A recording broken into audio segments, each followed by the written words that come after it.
Definitely এই দেশের এই জনগণের শত্রু। 5 জনকে গ্রেপ্তার করা হয়েছে এবং আরো গ্রেপ্তারের জন্য ইতিমধ্যে বেশ কয়েকটা টিম। লুৎফুজ্জামান বাবর নামটি শুনলেই কেঁপে উঠত ভারত। এক সময় ভারত সরকারের কাছে এটি একটি আতঙ্কের নাম ছিল।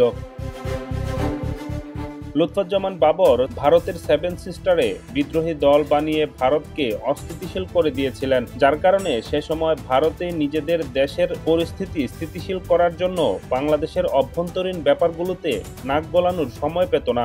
ভারতে গৃহযুদ্ধ শুরুর সময় বাবরের 10 ট্রাক অস্ত্র পাঠানোর সিদ্ধান্ত আরও বিপাকে ফেলতে যায় ভারত সরকারকে। এবার জানার বিষয় 7 সিস্টার কি। 7 সিস্টার হলো ভারতের অরুণাচল প্রদেশ, আসাম, ত্রিপুরা, নাগাল্যান্ড, মণিপুর, মিজোরাম ও মেঘালয়, এই 7 রাজ্যকে একত্রে 7 সিস্টার্স বলে। সে সময় অরুণাচল প্রদেশ, আসাম, ত্রিপুরা, নাগাল্যান্ড, মণিপুর, মিজোরাম ও মেঘালয় মূল ভারত থেকে আলাদা হওয়ার জন্য আন্দোলন করছিল। 2004 সালে সেখানে আন্দোলনকারীদের 10 ট্রাক অস্ত্র, গোলাবারুদ, রকেট লঞ্চার ভারতে পাঠাতে চেয়েছিল লুৎফুজ্জামান বাবর, কিন্তু শেষ পর্যন্ত করতে পারেনি। এ কারণেই তখন ভারতের কাছে এক আতঙ্কের নাম হয়ে উঠে সে।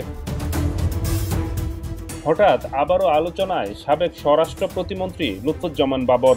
বর্তমানে বাংলাদেশে চলমান অস্থিরতা নিয়ন্ত্রণ না করতে গেলে তা প্রতিবেশী মিয়ানমার সহ ভারতের 7 সিস্টার্সে ছড়িয়ে পড়তে পারে বলে আশঙ্কা করছে নোবেলজয়ী অর্থনীতিবিদ ডক্টর মোহাম্মদ ইউনূস। তার এই বক্তব্যের পরই হঠাৎ করেই সামাজিক মাধ্যমে লুৎফুজ্জামান বাবরকে নিয়ে আলোচনা চলছে। 1958 সালের 10 অক্টোবর জন্মগ্রহণ করেন লুৎফুজ্জামান বাবর। তার প্রাতিষ্ঠানিক শিক্ষা এইচএসসি পর্যন্ত। 1991 সালে প্রথমবারের মতো নেত্রকোনা থেকে সংসদ সদস্য নির্বাচিত হন বাবর। এরপর 1996 সালের 15 ফেব্রুয়ারি বিতর্কিত নির্বাচনেও তিনি সংসদ সদস্য নির্বাচিত হয়েছিলেন। সর্বশেষ 2001 সালে লুৎফুজ্জামান বাবর নেত্রকোনার একটি আসন থেকে সংসদ সদস্য নির্বাচিত হন। 2001 সালে বিএনপি নেতৃত্বাধীন জোট বাংলাদেশ সরকার গঠন করার পর যে কয়েকজন ব্যক্তি প্রবল ক্ষমতাবান হয়ে ওঠেন তাদের মধ্যে লুৎফুজ্জামান বাবর ছিলেন অন্যতম। মনে করা হয় যে বিএনপি নেত্রী এবং ওই সরকারের প্রধানমন্ত্রী খালেদা জিয়ার বড় ছেলে তারেক রহমানের সঙ্গে ঘনিষ্ঠতাই ছিল বাবরের ক্ষমতাবান হয়ে ওঠার মূল ভিত্তি।